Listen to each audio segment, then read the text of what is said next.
করছে।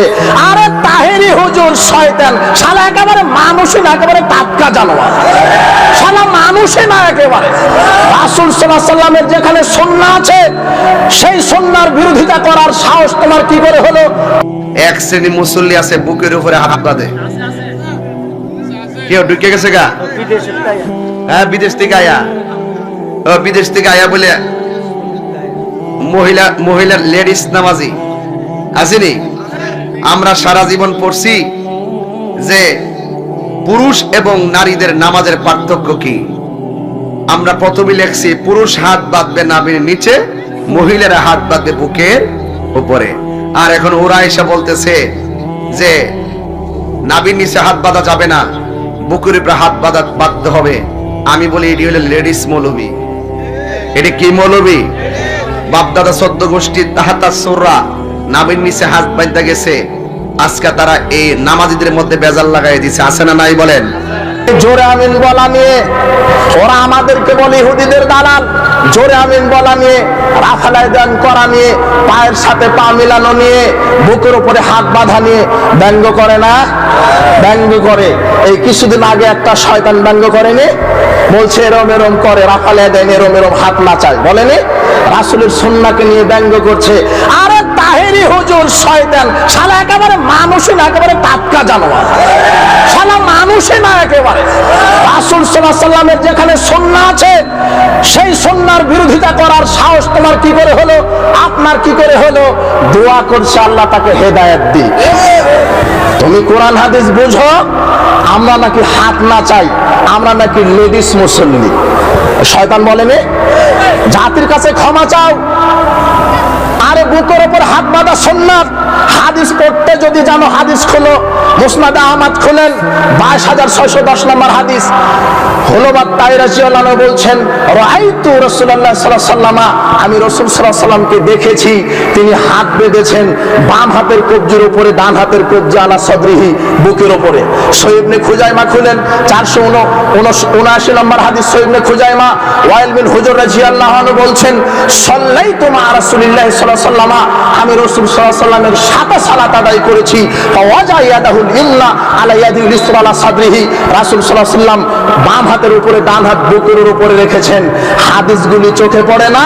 আরে পড়বে কি করে? তুমি তো ইহুদি খ্রিস্টানের মাযহাবের তরিকার পীরের কালো চশমা পরে আছো তুমি।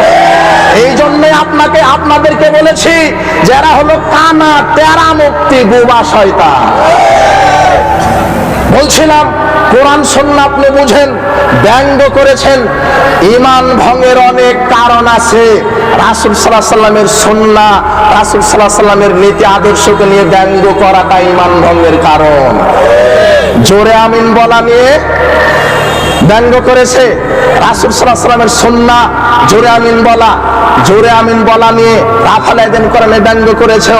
আল্লাহ সুবহানাহু ওয়া তাআলা বলছেন সূরা তাওবা 9 নম্বর সূরা 65-66 নম্বর আয়াত খুলেন।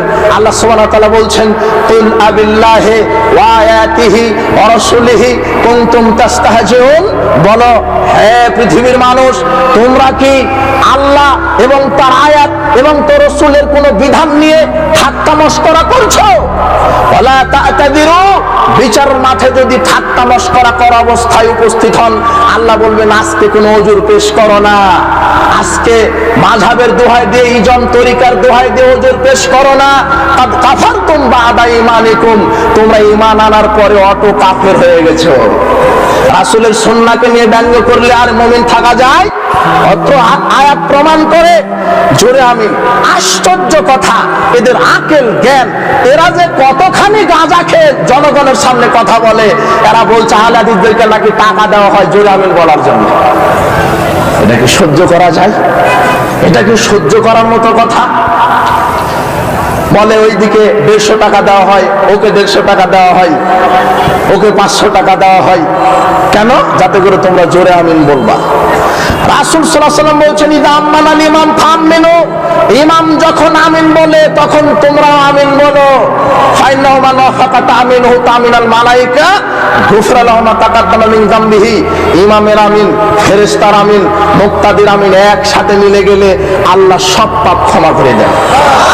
হাদিস বুখারীর 780-82 হাদিস খুলেন, এই হাদিস চোখে পড়ে না, কানা মুফতি চোখের কালো চশমা খুলেন, হাদিসের পাতা উল্টান, হাদিস পেয়ে যাবেন ইনশাআল্লাহ। জোরে আমিন বলার দলিল এটাই, ইমাম মানাল ইমাম, আমিন যখন ইমাম যখন আমিন বলে আমিনু, তখন আমিন বলতে হয়। ইমাম যদি চুপে আমিন বলে মুক্তাদিরা বুঝতে পারবে না। এই সূক্ষ্ম বুঝ আল্লাহ তাদের দেয়নি। বুঝ দিবে কিভাবে? তাদের ব্রেনটা শয়তান একেবারে প্যাকেট করে দিয়েছে, ভস্ম করে দিয়েছে। আল্লাহ এদেরকে কোরআন সুন্নাহ বুঝার তৌফিক দান করুন আল্লাহ। বলছিলাম যে আলে হাদিসগণ তারাই কোরআন সুন্নাহর উপরে মজবুত এবং প্রতিনিধিত্ব করে আসছে।